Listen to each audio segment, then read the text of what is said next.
Students, now we'll talk about this chapter 11, dual nature of radiation and the matter. So you know very well in the wave optics you have understood how any wave behaves. It has diffraction, it has interference, it has polarization, all the kind of phenomena are obeyed in the wave optics, है ना? तो जब हम wave consider करते हैं तो radiation is a wave, ठीक है? So the spreads in the waves, radiation को सबसे पहले समझते हैं, फिर उसके बाद मटेरियल की प्रॉपर्टी समझेंगे, फिर उसके बाद हम ड्यूअल क्यों आया टर्म उसकी हम बात करेंगे, ठीक है? देखिए, radiation that spreads in the waves, wave fronts होते हैं उसमें, है ना? वेव्स इस तरह के स्फेरिकल वेव्स, जिस तरह का आपका सोर्स का स्ट्रक्चर होता है उसके हिसाब से आपका वेव्स जनरेट होता है, स्फेरिकल होगा या फिर प्लेन वेव्स होंगी, that depending on the source, है ना? तो किस टाइप के वेव फ्रंट्स वो जनरेट करेगा। उसके लिए इसमें क्या रेडिएशन का कोई मास नहीं होता, ठीक है? और कैन ओनली बी एक्सपीरियंस्ड, इसको आप एक्सपीरियंस कर सकते हो कि लाइट है, रेडिएशन है, but you can not touch that, ठीक है? लेकिन आप मटेरियल केस में टच कर सकते हो, किसी मटेरियल को, ये मटेरियल टच कर सकते हो मैं इसको, यस टच कर सकते हैं, इसका कुछ मास होगा, यस है, shoot in a straight line, यदि मैं इसको फेंकूं दीवार पे तो ये जाके सीधे स्ट्रेट करेगा किसी दीवार के किसी पॉइंट पे, क्लियर? तो इट हैज मतलब एक बुलेट के जैसे वो जाके क्या करेगा, हिट करेगा दीवार को, मतलब it has a particle, it has because it has mass and it is a material, that's why it will hit. Radiation होता, वेव होता तो वो क्या करता, नहीं हिट नहीं करता ना, वो वेव तरह जैसे इस तरीके से जाता। अब देखिए आगे पहले समझ लीजिए, it can be experience and it can be visible, it is visible, इसको आप टच कर सकते हो, it has some volume and it has energy, ठीक है? इसका कुछ एनर्जी होता है, इसमें भी एनर्जी होता है, लेकिन इसमें जो एनर्जी होता है that is in terms of frequency, that is in terms of frequency. इसमें जो एनर्जी होती है काइनेटिक एनर्जी, है ना? आपने इसको फेंका, it got the kinetic energy, है ना? सो जनरली मटेरियल की स्मॉलेस्ट आइडेंटिटी हम जो जनरली कंसीडर करते हैं इलेक्ट्रॉन्स, और एक लाइट के जो रेडिएशन होता है उसका एक जनरल आइडेंटिटी हम कंसीडर करते हैं, that is light, clear? But the concept here that we are going to discuss here, that nature loves symmetry, ये थॉट आया, है ना? तो अब एक चीज देखिए यहाँ पे कि इंटरेस्टिंग चीज ये है कि ये जो इलेक्ट्रॉन है ये इसकी सभी प्रॉपर्टीज को होल्ड करता है, ये इसकी खुद की प्रॉपर्टीज तो है ही, है ना, मटेरियल के कारण, लेकिन ये इलेक्ट्रॉन की ऐसी प्रॉपर्टी है कि ये इस रेडिएशन की जो प्रॉपर्टीज है उसको भी फॉलो करता है, और लाइट जो है, लाइट ये सारी प्रॉपर्टी मटेरियल की भी फॉलो करता है। मतलब इलेक्ट्रॉन्स जो है वो उसको, जो इलेक्ट्रॉन्स में आप डिफ्रैक्शन भी देख सकते हो, क्योंकि यहां पे हम बात कर रहे हैं कि ये it is also behaving like a wave.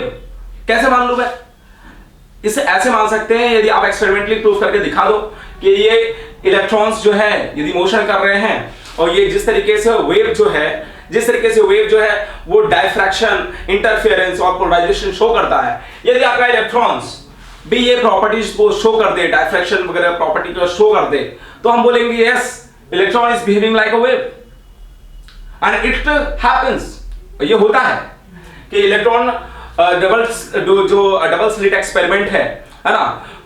उसमें देखा गया कि इलेक्ट्रॉन्स में जो जिस तरीके से वेव जो है डायफ्रैक्शन पैटर्न देती है, एक central fringe, central bright fringe, फिर उसके बाद इस तरीके से आपको मिलता है ना, इस तरीके से। तो इसी तरीके से आपका इलेक्ट्रॉन भी देता है इस तरीके से जो पैटर्न है। तो ये बहुत इंटरेस्टिंग चीज देखने को मिली जब आपका इलेक्ट्रॉन का केस था, जबकि ये प्रॉपर्टी किसकी है, वेव की, लेकिन ये प्रॉपर्टी कौन शो कर रहा है, इलेक्ट्रॉन।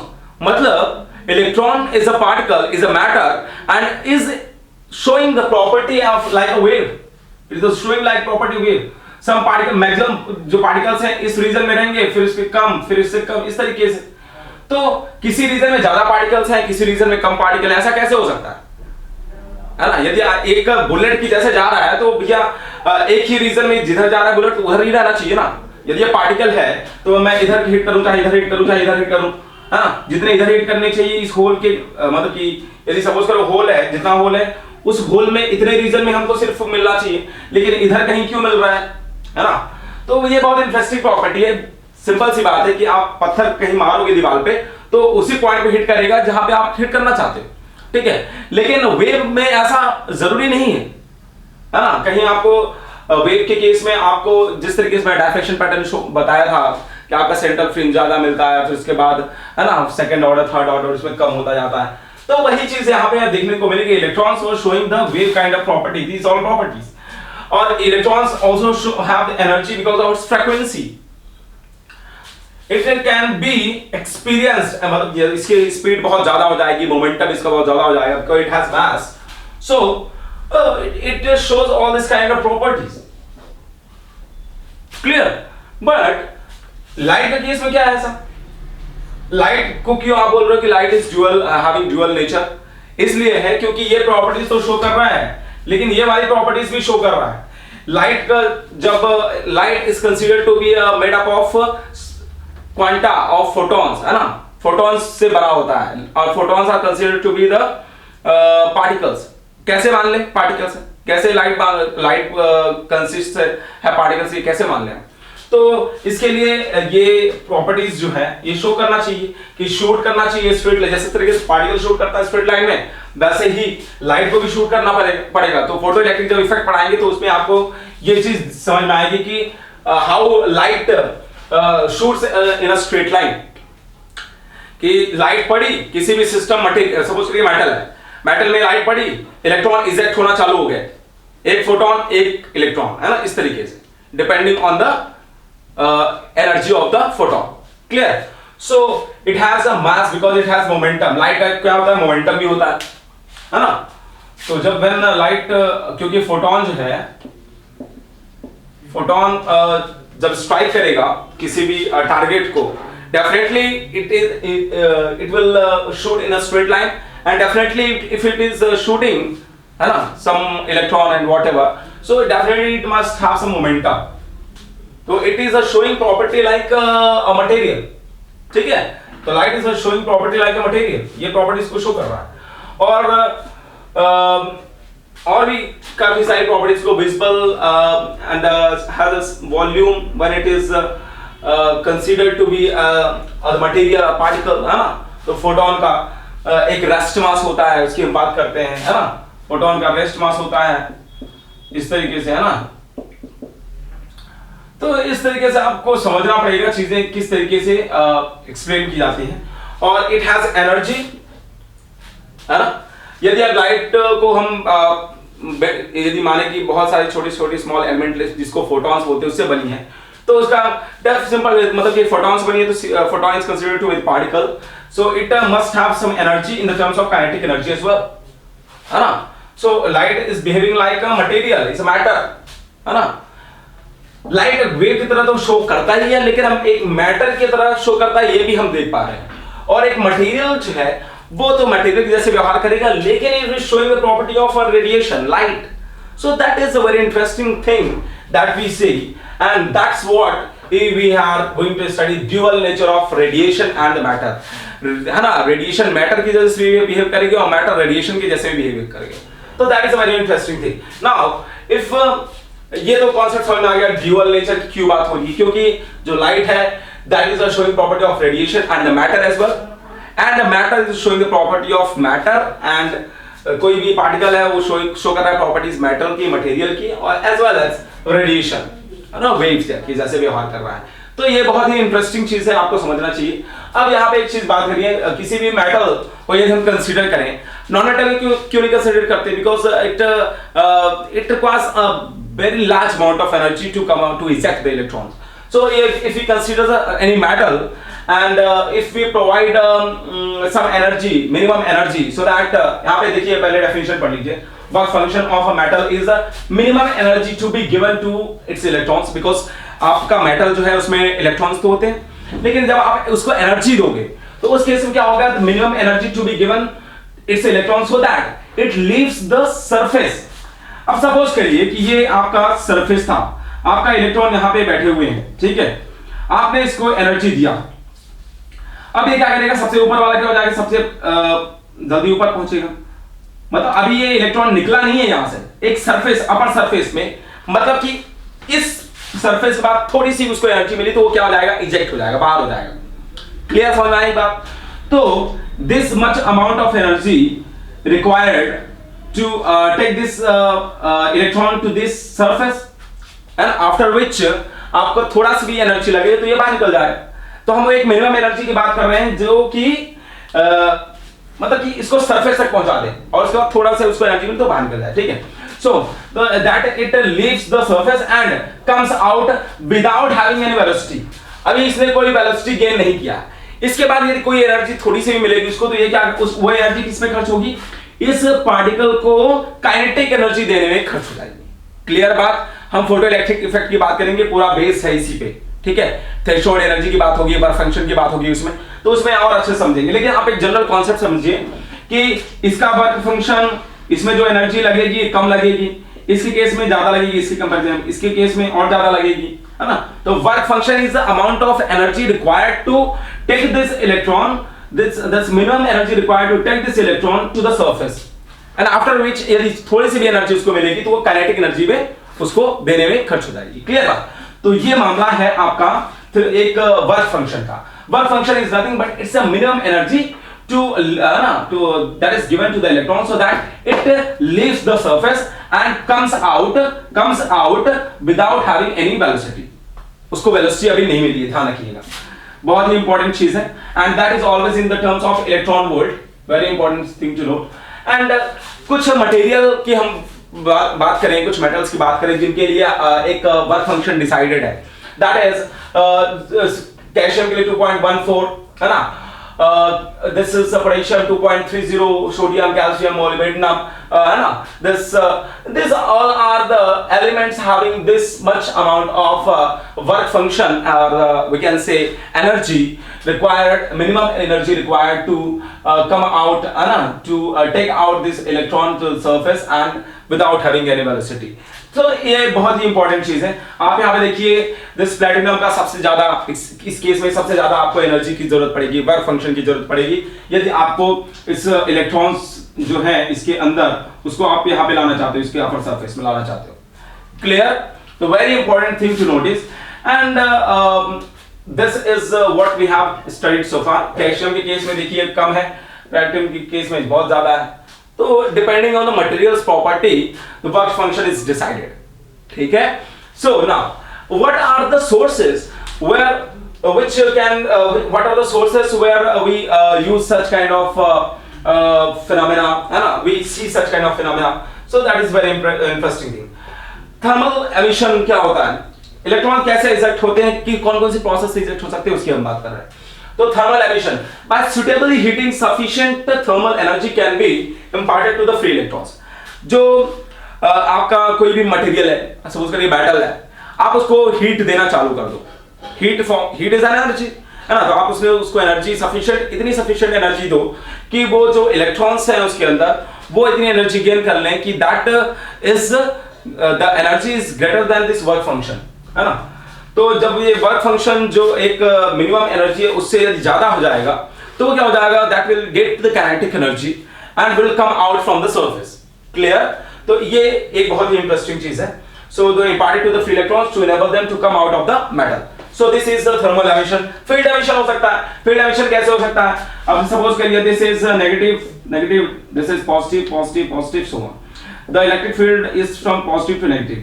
आपने कुछ यहाँ पे एक इंसर्ट कराया और यहाँ पे दैट मटेरियल इंसर्ट कराया, इट हैज सम एटम्स के पास क्या है, एक एटम को कंसीडर करो, चलो एक एटम को कंसीडर किया and it must have some nucleus and electrons revolving around it. So if this is positive, general case में हम जनरली कंसीडर करते हैं जब आपका इलेक्ट्रिक फील्ड आपने नहीं दिया है, यहाँ पे बहुत ही स्ट्रॉन्ग इलेक्ट्रिक फील्ड की बात हो रही है, ध्यान रखिएगा।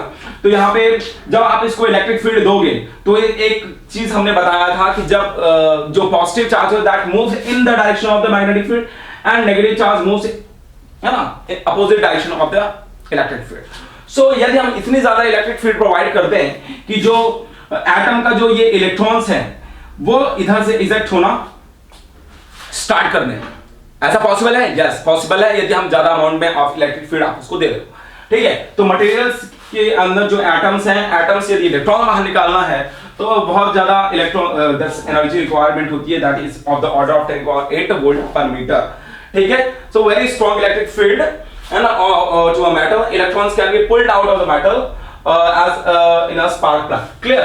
So this is a very important concept। This यदि डेफिनेटली यहाँ पे एक पोटेंशियल एनर्जी होगी, अट्रैक्टिव फोर्स होगा एक, क्योंकि एक एटम में क्या होता है, पॉजिटिव है and electron revolving around it, and so definitely there is an attractive force here. But if we somehow provide extra amount of energy which is greater than this attractive potential, so that will be that can eject these electrons from the metal surface. Clear? So now this photoelectric emission, what is this? When any light of sufficient frequency, when any light of suitable frequency illuminates on a metal surface. Suppose this is a metal surface and the light is falling on it. So if the light having the frequency, क्योंकि आप ध्यान रखिएगा एक चीज, जब भी light की frequency की बात होगी वहां पे मतलब एनर्जी की बात होगी. क्लियर? यदि किसी भी लाइट के पास किसी भी ब्लू हो या रेड है, किसी भी कोई भी कलर आप लीजिए, यदि आपका फ्रीक्वेंसी ज्यादा है ना, अब जैसे रेड की फ्रीक्वेंसी कम होती है, ब्लू की फ्रीक्वेंसी ज्यादा होती है, ठीक है, तो एनर्जी ज्यादा किसकी होगी, फोटॉन्स की एनर्जी किसकी ज्यादा होगी, ब्लू की ज्यादा होगी. ठीक है, तो यहां पे ध्यान रखिएगा कि इंटेंसिटी और फ्रीक्वेंसी में काफी डिफरेंस होता है. जब यदि आप किसी भी सिस्टम की इंटेंसिटी बढ़ाने की बात करते हो, that means you are increasing number of photons, है ना. आप नंबर ऑफ फोटॉन्स की एनर्जी नहीं बढ़ रही है, लेकिन नंबर ऑफ फोटॉन्स बढ़ रहे हैं. इंटेंसिटी का मतलब ये होता है, इंटेंसिटी बढ़ाने का 200 वॉट, 300 वॉट, 500 वॉट, है ना. तो that is increasing the intensity but not the frequency. Colour is same, यदि रेड है तो रेड ही रहेगा. क्लियर? और यदि सपोज करिए इंटेंसिटी को फिक्स रख दे, दैट इज 200 वॉट, और हम ब्लू कलर को लेते हैं, तो ब्लू की फ्रीक्वेंसी हमको ज्यादा है, पता है. ठीक है, तो आप देखेंगे फोटो इलेक्ट्रिक जब मैं इफेक्ट समझाऊंगा तो उसमें आप देखेंगे कि frequency has an special significance in imparting the energy. यदि किसी भी आपका कलर का फ्रीक्वेंसी ज्यादा है तो that can eject, that can provide a lot of energy to the electrons. Clear? तो एनर्जी जो ट्रांसफर होता है किसी भी इलेक्ट्रॉन में, that is depending on the frequency and the number of electrons. जो एनर्जी, जो नंबर ऑफ फोटॉन्स की बात करेंगे जो सोर्स से जनरेट हो रहा है, that will depend on the intensity of the light. Very important concept. ये कॉन्सेप्ट फिर से मैं डिस्कस करूंगा, बहुत ही इंपॉर्टेंट कॉन्सेप्ट है यदि आप ड्यूअल नेचर ऑफ लाइट को पढ़ रहे हो. Clear? So this is what we have. That I was telling you that when any light that strikes on the surface, metal surface, then it imparts energy, है ना, to it because of suitable frequency, है ना. ध्यान रखिएगा suitable frequency होनी चाहिए. हर एक frequency पे जरूरी नहीं है कि आपका इलेक्ट्रॉन एमिशन होता है. आपका, है ना, मेटल किस टाइप का है वो भी मैटर करता है कि आपका मटेरियल किस टाइप का है. जैसे आप प्लेटिनम ले लोगे तो इसमें बहुत ज्यादा एनर्जी चाहिए, कैल्शियम ले लोगे कम एनर्जी चाहिए, है ना, वर्क फंक्शन कम है, तो इसमें कम एनर्जी में लाइट इलेक्ट्रॉन बाहर निकल जाएगा, इसमें ज्यादा एनर्जी में इलेक्ट्रॉन बाहर निकलेगा. तो depending on the frequency of the light कि कितना आपका फ्रीक्वेंसी है, उससे तो एनर्जी डिसाइड होता है ना कि आपका फोटोन की एनर्जी क्या है. तो ध्यान रखिएगा कि अब सपोज करिए मैं एक रूम में हूं और एक मेटल सरफेस लिया है, मैंने एक मेटल लिया है और इसमें रेड लाइट पड़ रही है. ठीक है, रेड लाइट पड़ रही है, that is imparting energy to it. कुछ एनर्जी तो दे रहा है ना इसको, लेकिन that energy is not sufficient to take the electrons from the surface, metal surface. क्योंकि इसकी जो इलेक्ट्रॉन्स की जो एनर्जी की रिक्वायरमेंट है, that is not fulfilled by the red light. ठीक है, आप इंटेंसिटी कितनी बढ़ा दो, 200 वॉट, 400 वॉट, लेकिन रेड ही लाइट है तो भी आपको यहां से इलेक्ट्रॉन नहीं मिलेगा निकलता हुआ. क्यों नहीं मिलेगा? क्योंकि वो इसको एनर्जी उतनी नहीं दे पा रहा है. अब 12 घंटे लगा के रख दो तो ही इलेक्ट्रॉन नहीं निकलेगा, है ना. लेकिन आपने ब्लू लाइट लाया और 1 सेकंड में उसमें इलेक्ट्रॉन निकाल दिया. क्यों निकाल दिया? क्योंकि that has greater frequency, that has greater energy. That is very important thing. समझ रहे हो आप? तो एक चीज आपको समझ आ गई. तो यहाँ पे वही चीज बात हो रही है कि दैट मेटल सरफेस से आपने फ्रीक्वेंसी, सुटेबल फ्रीक्वेंसी दिया, उसने इलेक्ट्रॉन्स को निकाल दिया. सपोज करिए ब्लू लाइट को दिया, उसने जिसको जितनी इलेक्ट्रॉन की जरूरत थी उसने क्या कर दिया, इसको इलेक्ट्रॉन्स को बाहर निकाल दिया. ठीक है, तो ये बात हो गई कि मेटल सरफेस से इलेक्ट्रॉन्स एमिट हो सकते हैं यदि आपने सुटेबल फ्रीक्वेंसी की लाइट दिया. So this is what called the photo electric emission, जब फोटॉन से आपका इलेक्ट्रॉन्स एमिट होता है. Students, now we will talk about the photo electric effect when a light of sufficient energy. बहुत ही ध्यान से इसको समझिएगा. ठीक है, when a light of sufficient energy is incident on a metal plate. sufficient energy की बात कर रहा हूं कि इतनी एनर्जी जो कि इलेक्ट्रॉन की जरूरत है उसकी आपको ध्यान रखना है. और energy is related with the frequency not intensity. पहली बात कर चुका है और भी अच्छे से क्लियर बात करेंगे इसमें भी. तो sufficient energy is when a light of sufficient energy is incident on a metal plate, its electrons are ejected out and can form electric current phenomena. Electric current form कर सकते हैं, and this phenomenon is called photoelectric effect. मतलब कि जब भी light incident होगी किसी भी मेटल सरफेस पे, यदि उस लाइट की एनर्जी सफिशिएंट है कि वो इस इलेक्ट्रॉन को बाहर निकाल सकती है, तो उस कंडीशन में आपको एक फोटो करंट मिलेगा. मतलब कि लाइट के कारण जो कि इलेक्ट्रॉन्स बाहर निकल रहे हैं, जब इलेक्ट्रॉन्स मोशन करेगा तो definitely it will generate current. आपको पता है ना, moving charges generate current. Yes, so that's what we have. It's a very interesting thing. Einstein को नोबेल प्राइज मिला था इस पे, है ना, कि आप लाइट की एनर्जी के थ्रू आप कैसे फोटो करंट जनरेट कर सकते हो. मतलब समझ रहे हो ना आप.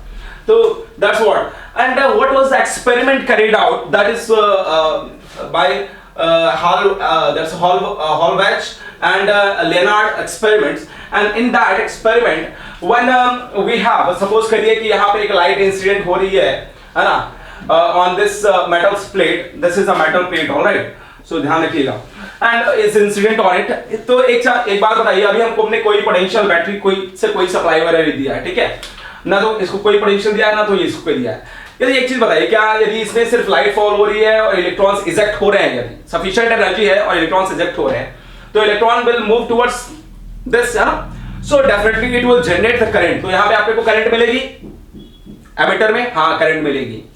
यदि आपने कोई सप्लाई नहीं दिया है उसके बावजूद भी आपको करंट मिलेगी, ठीक है. लेकिन यदि आपने पोटेंशियल इसका बढ़ा दिया, लेट अस सपोज हमने कुछ इस तरीके से सेटअप बनाया है इसको कि ये पॉजिटिव वाला पोटेंशियल देखिए आप, अभी मैंने इसको किससे अटैच किया है, ये वाले से. तो this is positive and this negative terminals, है ना, इस वेरिएबल रेजिस्टेंस है इसका. सो this is attach with this plate negative, है ना. तो इलेक्ट्रॉन्स जो होंगे नेगेटिव चार्ज होते हैं, तो यहां से क्या होंगे, उसमें रिपल्सिव फोर्स लगेगा and that will move towards this side, है ना. तो इसकी काइनेटिक एनर्जी बढ़ेगी. इधर पॉजिटिव पोटेंशियल है, पॉजिटिव पोटेंशियल है तो क्या होगा, इलेक्ट्रॉन इधर मूव करने की कोशिश करेगा तेजी से, है ना. तो डेफिनेटली करंट क्या हो जाएगा, इंक्रीज हो जाएगा. अब इसको आप थोड़ा और समझिएगा. देखिए, हम पोटेंशियल वर्सेस फोटो करंट की बात करें, जिसकी मैंने अभी पहले चर्चा किया कि आपका पोटेंशियल से आपका इलेक्ट्रिक करंट पे क्या, फोटो करंट पे क्या इफेक्ट पड़ेगा. देखिए फोटो करंट पे, तो जब आपने पॉजिटिव पोटेंशियल दिया, यहां पे इसका पॉजिटिव पोटेंशियल दिया, मतलब जीरो की इधर की बात हो रही है, तो एक पर्टिकुलर इंस्टेंट पे जब आपने पोटेंशियल नहीं दिया था, उस समय भी आपकी कुछ करंट तो थी यहाँ पे because of the incident of light, incident light, ठीक है. लेकिन जब आपने पोटेंशियल बढ़ाया, सपोज करिए किसी भी पॉइंट पे आपका करंट यहाँ पे था जब आपने पोटेंशियल अप्लाई नहीं किया था, लेकिन जैसे ही आपने पोटेंशियल अप्लाई किया, पॉजिटिव पोटेंशियल दिया उसको, so that has increased it's photo current. इसकी करंट बढ़ गई. क्यों बढ़ गई, क्यों, it has start pulling it towards itself, है ना. पॉजिटिव पोटेंशियल था तो इसको इसने इलेक्ट्रॉन को खींचा चालू कर दिया, तो क्या हो गया, एनर्जी जो इलेक्ट्रॉन्स थे उसकी काइनेटिक एनर्जी बढ़ गई और इधर ज्यादा खींचेगा, ठीक है, इलेक्ट्रॉन्स वगैरह. तो उससे क्या होगा कि एक करंट क्या हो गई, उसमें बढ़ गई. क्लियर बात. अब सपोज करिए, अब यहां तक बात हो गई पॉजिटिव पोटेंशियल की. अब सपोज करिए इसको हम क्या करते हैं, अभी वाला जो सिस्टम था इसको हम क्या करते हैं, ये वाला नेगेटिव को आप किधर दे दो, नेगेटिव को इससे अटैच कर दो, नो सॉरी, नेगेटिव को आप इससे अटैच कर दो और इस पॉजिटिव वाले को इससे अटैच कर दो, ठीक है. तो ये वाला क्या हो जाएगा, पॉजिटिव हो जाएगा, और ये वाला क्या हो जाएगा, ये इधर लगा, ये वाला हो गया नेगेटिव. अब क्या होगा, मतलब that means you are providing a negative potential to this side and positive potential to this side.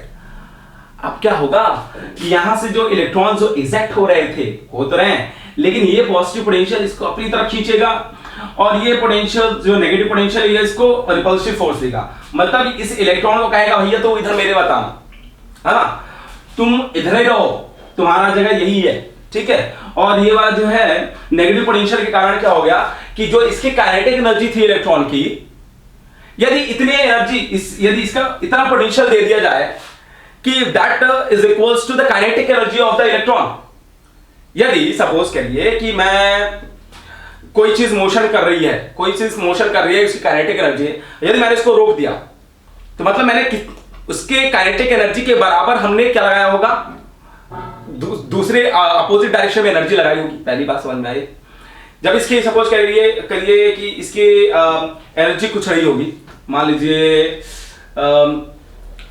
5 joule इसकी एनर्जी थी, 5 जूल इसकी एनर्जी थी, और हमने 5 जूल का अपोजिट फोर्स लगा दिया, तो ये तब तो ये रुकेगा ना, मतलब कि हमको इसकी निकालने की जरूरत नहीं, हम जितना आप लगाएंगे फोर्स और इससे रुक जाता है तो बोलेंगे इसकी काइनेटिक एनर्जी इतनी ही थी, ठीक है। तो इलेक्ट्रॉन इधर मूव कर रहा था, यदि इलेक्ट्रॉन को यदि हम रोकना चाहते हैं यहीं पे, तो उतनी ही अपोजिट डायरेक्शन में आपको एनर्जी देनी पड़ेगी, उतने ही अपोजिट डायरेक्शन में नेगेटिव पोटेंशियल देना पड़ेगा, तभी रुकेगा। तो मतलब कि जो आप इसकी काइनेटिक एनर्जी होगी वो किसके बराबर होगी, ये जो potential energy, negative potential energy आप अप्लाई कर रहे हो उसके बराबर होगी। मतलब kinetic energy minus this opposite direction में जो आप पोटेंशियल एनर्जी दे रहे हो दैट इक्वल्स टू 0, मतलब आपका इलेक्ट्रॉन मोशन नहीं कर पाएगा इस डायरेक्शन में, which can be written as kinetic energy is equals to EV0, which is called the stopping potential, which is called stopping potential। मतलब इतना नेगेटिव पोटेंशियल की जरूरत है काइनेटिक एनर्जी के बराबर, जो कि इस इलेक्ट्रॉन को इधर जाने नहीं देगा, मतलब कि करंट क्या हो जाएगी, फोटो करंट 0 हो जाएगी उस केस में। क्लियर? तो वही हम बात कर रहे हैं यहाँ पे कि जैसे ही आपने यहाँ पे नेगेटिव पोटेंशियल दिया, you change this, negative potential हो गया, उस केस में आपने जो इलेक्ट्रॉन मोशन कर रहा था इसके काइनेटिक एनर्जी के बराबर आपने यदि नेगेटिव पोटेंशियल दे दिया तो इलेक्ट्रॉन फ्लो नहीं होगा और आपकी फोटो करंट क्या हो जाएगी, वहां पे रुक जाएगी। So this is the point where you get 0 photo current, आपको फोटो करंट नहीं मिलेगा, समझ गए, बिकॉज दिस मच, मान लीजिए इसकी वैल्यू है -4 वोल्ट, ठीक है। अब ये सोच रहे हो कि क्या हर एक इलेक्ट्रॉन के लिए -4 वोल्ट है, ऐसा जरूरी नहीं है दोस्तों। अब जैसे सपोज करिए कि कोई भी हमारे पास एक सरफेस है, मेटल सरफेस है, इलेक्ट्रॉन यहां भी होंगे, यहां भी होंगे, यहां भी होंगे, कहीं भी हो सकते हैं। एटम को यदि कंसीडर करो, फिर उसके चारों तरफ इलेक्ट्रॉन्स को, सिर्फ यहां पे इलेक्ट्रॉन को कंसीडर करो, तो इसको क्या है, इसको सपोज करिए कि 100 इलेक्ट्रॉन्स मोशन कर रहे हैं, है ना, 100 इलेक्ट्रॉन सपोज करिए मोशन कर रहे हैं, आपने नेगेटिव पोटेंशियल यहां पे दिया, नेगेटिव पोटेंशियल दिया, क्या हुआ कि जब आपने -1 वोल्ट दिया, सपोज करिए -1 वोल्ट दिया या फिर -0.5 वोल्ट दिया, तो आपने देखा कि फिर इसके बाद सिर्फ 90 इलेक्ट्रॉन्स ही इधर जा रहे थे। फिर जैसे -2 इलेक्ट्रॉन वोल्ट दिया, आपने देखा कि 60 इलेक्ट्रॉन्स ही सिर्फ इधर जा रहे हैं। -3 वोल्ट दिया तो देख रहे हो कि 20 इलेक्ट्रॉन्स ही इधर जा रहे हैं, और -4 पे क्या हो गया, 0 हो गया। तो इसका मतलब क्या है कि सर की काइनेटिक एनर्जी क्या है, बराबर नहीं है। This is the stopping potential is the maximum value, maximum, यहां पे मैक्सिमम की बात हो रही है, तो ये काइनेटिक एनर्जी यहां की मैक्सिमम की बात हो रही है। -4 volt is the maximum stopping potential, है ना। तो एक जनरली हम ध्यान रखिएगा कि kinetic energy for all the electrons is not same, it can have different kinetic energies for the different electrons, very important concept। तो ये इतना समझ में आ गया, चलिए ठीक है। तो this -4 electron volt is not, यदि हम सपोज करें -4 electron volt, this is not the medium value और the starting value, this is the maximum value of the stopping potential. Very important thing, क्योंकि इसने अल्टीमेटली सभी इलेक्ट्रॉन्स को क्या कर दिया, रोक दिया। Clear? So this is the maximum value of the stopping potential, stopping potential. So this is what we have understood, and we can see for different intensities, as I told you that intensity is related with the number of photons। जितने ज्यादा number of photons enter करेंगे system में, उतने ज्यादा ही electrons उससे emit होना चालू करेंगे। तो जब इंटेंसिटी आपने बढ़ाया तो उस केस में डिफरेंट, सपोज करिए पहले 200 वॉट था, अब 400 वॉट दिया, ठीक है। उस केस में आपकी करंट तो बढ़ेगी, फोटो करंट बढ़ेगी, ठीक है, because number of electrons increases, so and the stopping potential, but finally what you will see, very important thing, कि आपका stopping potential is same for I3 as well। आपका इंटेंसिटी आपने change किया, उस case में भी आपका stopping potential is same -4 electron volt, यदि हम माने तो उसको। ऐसा क्यों हो रहा है, मतलब कि इंटेंसिटी आपको बढ़ाने से, आप यदि 200 वॉट, 400 वॉट, 600 वॉट कर रहे हो, इसका मतलब यह है कि आपने सिर्फ नंबर ऑफ फोटॉन्स बढ़ाए हैं, ना कि फोटॉन्स की एनर्जी बढ़ाई है। ये बहुत इंटरेस्टिंग चीज है, मतलब कि 100 इलेक्ट्रॉन थे, आज सपोज 1000 भी इलेक्ट्रॉन है, लेकिन एनर्जी उसकी इलेक्ट्रॉन की नहीं बढ़ी, आपने जब इंटेंसिटी बढ़ाया। इससे एक रिजल्ट मिला हमको कि electron ejected have same energy, not depend on the intensity.